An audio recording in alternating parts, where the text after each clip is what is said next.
नहमदुहु व नसल्ली अला रसूलिल करीम अम्मा बाद फ़ाऊज़ु बिल्लाहि मिनश शैतानिर रजीम बिस्मिल्लाहिर रहमानिर रहीम रब्बि इश्रह ली सदरी व यस्सिर ली अमरी वहलुल उक़दतम मिन लिसानी यफ़क़हू क़ौली रब्बि यस्सिर वला तुअस्सिर व तम्मिम बिल खैर व बिका नस्तईनु या फ़त्ताहु रब्बि ज़िदनी इल्मा अल्लाहुम्मा इन्नी अस्अलुका इल्मन नाफ़िया व रिज़्क़न तय्यिबा व अमलन मक़बूला आमीन या रब्बल आलमीन। अल्लाहुम्मा फ़क़ीना फ़िद्दीन अल्लाहुम्मा फ़क़ीना फ़िद्दीन अल्लाहुम्मा फ़क़ीना फ़िद्दीन। अस्सलामु अलैकुम व रहमतुल्लाहि व बरकातुहू। तब तौहीद का अपोजिट क्या है? शिर्क। अब शिर्क में कितनी किस्में हैं? 3। नंबर 1 शिर्क अकबर, नंबर 2 शिर्क असगर और नंबर 3 शिर्क खफ़ी। ये नोट कर लें क्योंकि अक्सर लोगों को है ना ये चीज़ नहीं मालूम होने की वजह से हम अनजाने में शिर्क कर लेते और हमारी सारी इबादतें ज़ाया हो जाती। तो अब शिर्क अकबर को हम पहले देखेंगे, यानी अल्लाह सुब्हानहू तआला की इबादत में किसी और को शरीक ठहराना, ये शिर्क अकबर है। इसके मुर्तकब किए अल्लाह ताला ने ना तो मग़फ़िरत फरमाएगा ना इसकी तरफ कोई नेक अमल जो भी करे होंगे उसको कबूल करेगा। जैसा कि सूरह निसा आयत 116 में है, इन्ना अल्लाह ला यग़फ़िरु अन युश्रका बिही व यग़फ़िरु मा दूना ज़ालिका लिमन यशा व मन युश्रिक बिल्लाहि फ़क़द ज़ल्ला ज़लालन बईदा। बेशक अल्लाह सुब्हानहू तआला अपने साथ शरीक मुक़र्रर किए जाने को क़तअन माफ़ नहीं फरमाएगा। हाँ, शिर्क के अलावा के गुनाह जिसके चाहे अल्लाह ताला माफ़ कर सकता, और अल्लाह ताला के साथ शरीक करने वाला बहुत दूर की गुमराही में जा पड़ा। कुरान हम हर कोई ऐसा इंसान नहीं होगा कि कुरान ज़िंदगी में अब तक पढ़ा नहीं। कुरान तो पढ़ते हैं हम लोग, लेकिन अरबी हम नहीं समझने की वजह से ये चीज़ों का तर्जुमा नहीं जानते और इसी वजह से आज हम गुमराह हो रहे हैं। फिर आयत सूरह माइदा की 72 देखें, उसमें भी ऐसे ही है, वक़ालल मसीहु या बनी इसराईल अब्दुल्लाह रब्बी व रब्बकुम इन्नहु मन युश्रिक बिल्लाह फ़क़द हर्रमल्लाहु अलैहिल जन्नत व मावाहुन नार व मा लिज़्ज़ालिमीन मिन अंसार। इसका तर्जुमा क्या है? और मसीह अलैहिस्सलाम ने फरमाया, यानी ईसा अलैहिस्सलाम ने फरमाया कि ए बनी इसराइल, अल्लाह सुब्हानहू तआला ही की इबादत करो जो मेरा और तुम्हारा सबका रब है। यकीन मानो कि जो शख्स अल्लाह के साथ शरीक करता है अल्लाह ताला इस पर जन्नत हराम कर देता है। तो जन्नत हराम कर देता है, ये बात हमारे समझ में नहीं आ रही। इसी वजह से आज मुसलमान लोग ऐसे शिर्क में मुब्तला है, जिसके और वो लोग समझते कि बुज़ुर्गान दीन जो है ना उनकी सिफारिश करेंगे, किसी के मुरीद हो जाने से उनके पीर मुर्शद उनकी सिफारिश करेंगे, ये समझ के हम लोग गुमराही में मुब्तला चले आते जा रहे। ख़ानदान आबा अजदाद की अंधी तक़लीद करते करते ख़ानदान ब ख़ानदान नस्ल ब नस्ल गुमराही का शिकार हो रहा है। और शैतान हमें कुरान से इसलिए दूर रखता है, उसको समझना इसलिए मुश्किल करता है क्योंकि उसका जो हथकंडे है, उसका जो मक्कर है, उसकी जो चाल है, वो फिर फेल हो जाएंगे ना अगर हम कुरान को सीखेंगे समझेंगे तो। इसी वजह से कुरान को मुश्किल करके शैतान दिखाता है। सारे उलूम यानी दुनिया की ज़िंदगी के लिए हम जो 4 दिन की ज़िंदगी है हमारी, उसके लिए सारे उलूम सीखना हमारे लिए मुश्किल नहीं लगता, लेकिन कुरान सीखना मुश्किल लगता। ये किस वजह से? ये आपका हमारा मसला नहीं है, बल्कि सारे उम्मत मुस्लिमा का मसला है। शैतान अपनी चाल में कामयाब होते जा रहा है और हम इंसान अशरफुल मखलूक़ात होते हुए उसकी चाल, उसका मकर, उसका फ़रेब में फंसते चले जा रहे हैं। और इसका ठिकाना जब जन्नत उस पर हराम हो जाएंगी तो उसका ठिकाना क्या होगा? जहन्नम होगा। और गुनाहगारों की मदद करने वाला वहाँ पर कोई नहीं होगा, चाहे उसके पास हारून का ख़जाना होने दो, हामान का हो जाने दो, फ़िरौन का हो जाने दो, सारी दुनिया उसके हाथ में होने दो, वहाँ पर पहले तो होगी नहीं। अगर होगी, अगर वो देना भी चाहेगा फिदिया में, उससे जहन्नम के अज़ाब से बचना चाहेगा, तो उसको वहाँ पर नजात नहीं मिलेगी। और सूरह अल फुरक़ान 23 में वक़द्दिमना इला मा अमिलू मिन अमलिन फ़जअलनाहु हबाअम मंसूरा। इसका तर्जुमा क्या है? और उन्होंने जो आमाल किए थे हमने उनकी तरफ मुतवज्जा होकर उन्हें प्राकंदा ज़र्रों की तरह कर दिया। और सूरह ज़मर आयत 65 में देखें, लइन अशरकता ला यहबतन्ना अमलुका वला तकूनन्ना मिनल खासिरीन। अगर तूने शिर्क किया तो बिलाशुबा तेरा अमल ज़ाया हो जाएगा। ये अल्लाह सुब्हानहू तआला हमारे नबी करीम सल्लल्लाहु अलैहि वसल्लम को मुखातिब होकर कह रहे हैं, लेकिन हर नबी शिर्क से पाक था और हर नबी की तालीम तौहीद की थी।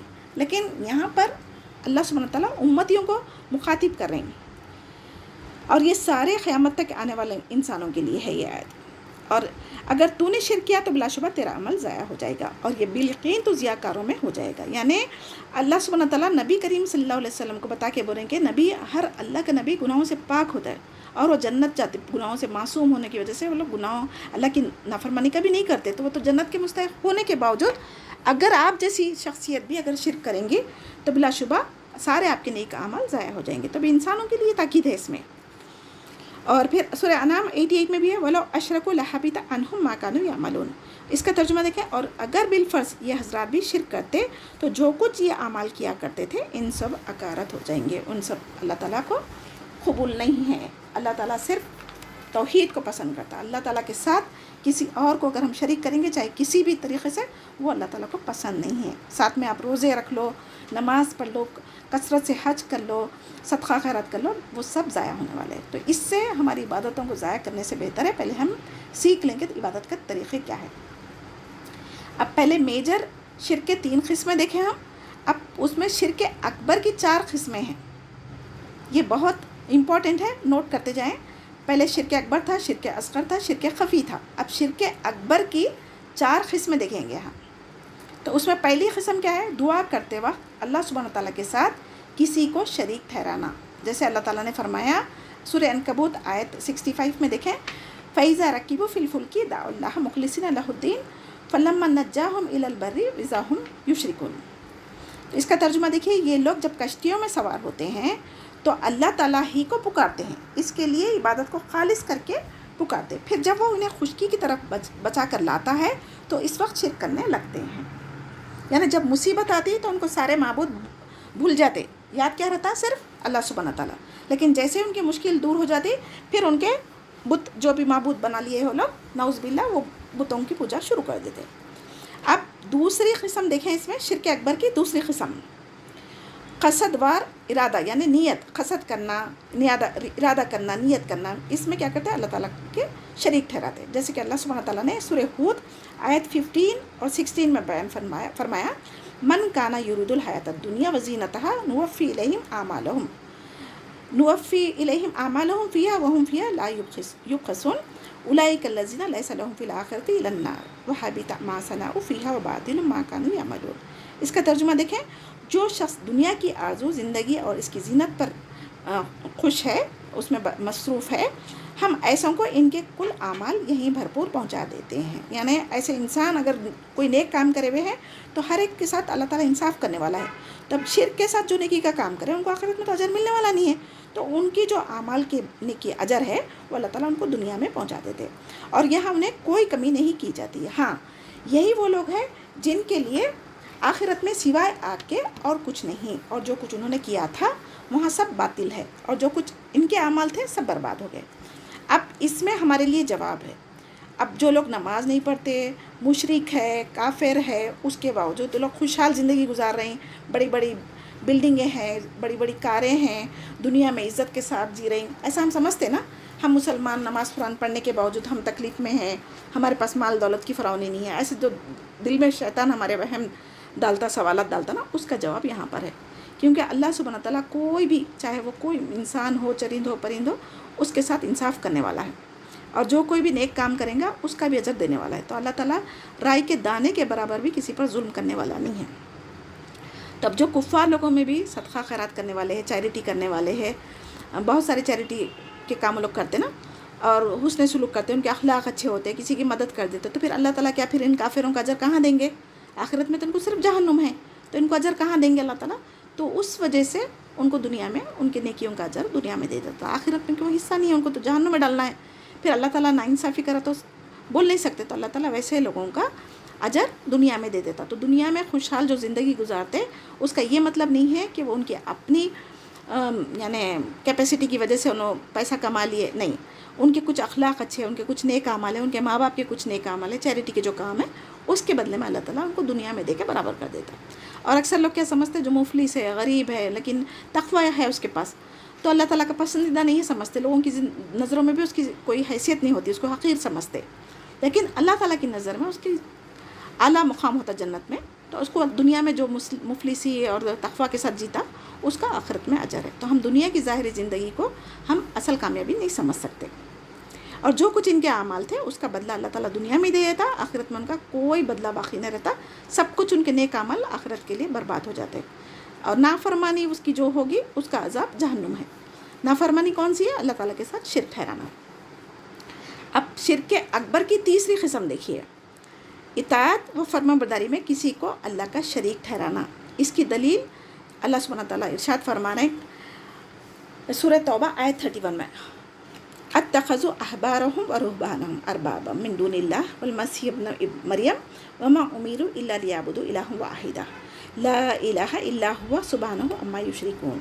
इसका तर्जुमा है, इन लोगों ने अल्लाह ताला को छोड़कर अपने आलिमों और दरवेशों को रब बना लिया और मरियम के बेटे हज़रत ईसा अलैहिस्सलाम को भी, हालांकि उन्हें सिर्फ एक अकेले अल्लाह ही की इबादत का हुक्म दिया गया था, जिसके सिवा कोई माबूद बरहक नहीं, वो इनके शरीक मुकर्रर करने से पाक है। यानी तमाम मुफस्सिरीन इत्तेफाक़ी आयत पे करते हैं कि ये ईसा अलैहिस्सलाम ख़ुद भी कभी अपने आप को खुदा नहीं बोले, लेकिन इन लोगों ने क्या समझ लिया कि बिना बाप के पैदा हुए तो कोई ना कोई बाप होने की ज़रूरत है, इसीलिए अल्लाह ताला ख़ुद उनके बाप है। नौज़ुबिल्लाह, अल्लाह ताला को किसी की बेटे की ज़रूरत है, ना तो औलाद की ज़रूरत है, ना किसी बीवी की ज़रूरत है। अल्लाह ताला हर किस्म से पाक है, हर किस्म से यानी नस्ल पैदा करना, इंसान को बनाने का एक नमूना रख दिया। जैसे कि हज़रत आदम अलैहिस्सलाम को जब बनाया था तो उनका कोई नमूना नहीं था, उनका ना माँ था ना बाप था, तो उनको ज़्यादा हक़ था कि अल्लाह का बेटा कहने का। नाउज़ुबिल्लाह है नहीं, मैं बता रही हूँ, अगर कोई कहना चाहते, जैसे ईसा अलैहिस्सलाम की तो माँ थी, बाप नहीं थे, लेकिन हज़रत आदम अलैहिस्सलाम के तो माँ थे ना बाप थे, अगर कोई कहता तो तब फिर भी सोचने वाली बात थी कि आदम अलैहिस्सलाम अल्लाह ताला के बेटे, नाउज़ुबिल्लाह है नहीं, मगर वो फिर उसके बाद अल्लाह ताला ने हवा को जो बनाया, एक आदमी यानी आदम अलैहिस्सलाम की फसली से बनाया गया जाता है, तो उनको भी बग़ैर बाप के बनाया गया। ठीक है, एक तो बिना किसी नमूने के माँ ना बाप उनसे बनाया हुआ हज़रत आदम अलैहिस्सलाम है, और बिना बाप के बनाया गया हज़रत हव्वा अलैहिस्सलाम है। फिर उसके बाद हज़रत ईसा अलैहिस्सलाम को अल्लाह ताला बग़ैर बाप के पैदा किया। फिर उसके बाद हम जैसे इंसानों की औलाद जो होती मर्द और औरत के मिलने से पैदा होती। तो ना यानी अल्लाह ताला की तख्लीक हर तरीक़े से हो सकती। अल्लाह ताला के लिए किसी नमूने की ज़रूरत नहीं है, किसी मेल की ज़रूरत नहीं है, किसी फ़ीमेल की ज़रूरत नहीं है, ना किसी की एज लिमिट है अल्लाह ताला के पास। जैसा कि ज़करिया अलैहिस्सलाम को बुढ़ापे में बच्चा हुआ था, हज़रत इब्राहीम अलैहिस्सलाम को हुआ था, तो हम लोग बोलते हैं ना ज़्यादा उम्र होगी तो बच्चे नहीं होते, ये भी हमारा गलत ख्याल है। अल्लाह ताला के हाथ में है किसको बच्चे देना है, किसको नहीं देना है। कोई जवानी में शादी करता लेकिन फिर भी बच्चे नहीं होते, किसी की 30-35 के बाद में शादी होती, लेकिन अल्लाह ताला उनको बिना किसी रुकावटों के बच्चे अता करता। तो अल्लाह के हाथ में बेटे देना, बेटियां देना, किसी को बांझ रखना, ये सब अल्लाह के हाथ में है। तब अल्लाह सुब्हानहू तआला को छोड़ के जो कुछ हम पुकारते, किसी और से मदद तलब करते, इन सब बातों से हमें पता चल गया कि सिर्फ़ अल्लाह सुब्हानहू तआला से ही हम दुआ कर सकते, उसी की इबादत करना चाहिए। फिर शिर्क अकबर की चौथी किस्म देखिए। ठीक है, अभी हम 3 मेजर किस्म थे, उसमें से नंबर 1 की देख रहे हैं हम। चौथी किस्म में क्या है? मोहब्बत में अल्लाह ताला के साथ किसी को शरीक ठहराना। इसकी दलील कहाँ से मिलती है हमें? सूरह बकरा आयत 165 में, वमिनन नासी मन यत्तखिज़ु मिन दूनिल्लाहि अंदादन युहिब्बूनहुम कहुब्बिल्लाह। इसका तर्जुमा क्या है? और बाज़ लोग ऐसे भी हैं जो अल्लाह के शरीक दूसरों को ठहरा कर इनसे ऐसी मोहब्बत करते हैं जैसे अल्लाह ताला से होनी चाहिए। जैसा कि बड़ी बड़ी मन्नतें करना, नज़रें करना, उर्स करना, उनका ताज़ीम व तकरीम करना। जैसा कि अब हमारे इंडिया में बहुत सारे ऐसे बड़े दरगाह हैं, मुल्क एक जगह से दूसरी जगह से एक दिन 2 दिन 24 घंटे 48 आवर्स का जर्नी करके लोग जाया करते। तो उनकी ताज़ीम कैसे करते? मैं ऐसे भी लोगों को देखी हूँ, दरगाह से जब वापस निकलते तो उसको पीट नहीं करते, जबकि खाने काबा से हम जब निकलते वक्त में चाहे आप पीट करो चाहे आप सीधा पलटो, ऐसा कोई तरीक़ा ही नहीं है। तो खाने काबा की जो अज़मत है उससे ज़्यादा तो कोई दरगाह की नहीं है ना। तो अल्लाह ताला ने ऐसे चीज़ों में जो इंसान मुब्तला हो गए हैं उसके हर तरीक़े से कुरान में आयतें बयान कर दी ताकि हम पिछली कौमों की तरह गुमराही में ना पड़े। अब हम इंशाल्लाह शिर्क की दूसरी किस्म, अब तक जो हम पढ़ते आ रहे थे वो शिर्क अकबर की 4 उसके किस्में पढ़े थे। अब जो मेजर किस्म है उसमें शिर्क असगर की जो है सेकंड वाली, असगर का मतलब छोटा, यानी छोटा शिर्क जो रिया और दिखावा को कहते हैं, उसके बारे में हम देखेंगे। अल्लाह सुब्हानहू तआला का इरशाद है, फ़मन काना यरजू लिक़ा रब्बी फ़लियअमल अमलन सालिहन वला युश्रिक बिइबादति रब्बी अहदा। ये सूरह कहफ की आयत नंबर 110 है। इसका तर्जुमा है, बस जिसे भी अपने परवरदिगार से मिलने की आरज़ू हो उसे चाहिए कि नेक अमाल करता रहे और अपने परवरदिगार की इबादत में किसी को भी शरीक ना ठहराए। ठीक है, अब शिर्क की तीसरी किस्म यानी शिर्क खफ़ी, यानी पोशीदा। खफ़ी का मतलब है छुपा हुआ, पोशीदा शिर्क। تو اس کی دلیل ہمیں نبی کریم صلی اللہ علیہ وسلم کا فرمان سے ملتی ہے، اس امت میں شرک اس طرح پوشیدہ یعنی خفی طریقے سے سرایت کر گیا جس طرح تاریک رات میں کسی سیاہ پتھر پر کوئی کالی چونٹی چل رہی ہے. تو جیسا کہ کالی رات میں کالے پتھر پر کالی چونٹی اگر چل رہی تو کسی انسان کو نظر نہیں آتی، تو اس طریقے سے شیطان انسانوں کی زندگیوں میں شرک خفی لاتا ہے. تو اسی لیے اس پوشیدہ شرک سے بچنے کا کفارہ یہ ہے کہ مسلمان یہ دعا پڑھتا رہے، اللہم انی اعوذ بک ان اشرک بک شیئا وانا اعلم واستغفرک من ذنبی الذی لا اعلم. اس کا ترجمہ کیا ہے؟ اے اللہ، میں جان بوجھ کر تیرے ساتھ کسی کو شریک ٹھہرانے سے تیری پناہ چاہتی ہوں، اور لا علمی میں کسی گناہ کا ارتکاب سے تیری مغفرت چاہتی ہوں. یعنی ہم نہیں جانتے، یہ چھپا ہوا شرک ہے نا، کسی کو پتہ نہیں چلتا کہ ہم نے شرک کیا. تو اس کی وجہ سے ہم یہ حدیث میں دعا بتائی گئی کہ ہم یہ دعا پڑھنے سے جو خفی شرک ہے، جو چھپا ہوا انسان کی یعنی علم میں نہیں ہونے کی وجہ سے انجانی طور پہ اندر جب ہو جاتا نا، اس کے لیے جیسا کہ چھوٹی موٹی ریا کری، اب کم سمجھیے بس اب میں کلاس لے رہی ہوں، میرے دل میں آگے کہہ رہے دیکھو میں اتنے لوگوں کو پڑھا سک رہی ہوں، تو یہ شرک ہو گیا، ریا کاری ہو گئی ہے. تو یہ بھی شرک خفی میں شامل ہے. تو ہم جو بھی کریں نا تو اللہ سبحانہ تعالیٰ کی توفیق سے کر رہے ہیں، اور اللہ تعالیٰ سے دعا کرنا چاہیے کہ اللہ تعالیٰ اس کو قبول بھی فرما لے. سبحان ربک رب العزت عما یصفون وسلام علی المرسلین والحمد للہ رب العالمین. سبحانک اللہم بحمدک اشہد ان لا الہ الا انت نستغفرک ونتوب الیک. السلام علیکم ورحمۃ اللہ وبرکاتہ. جزاک اللہ خیرا کثیرا.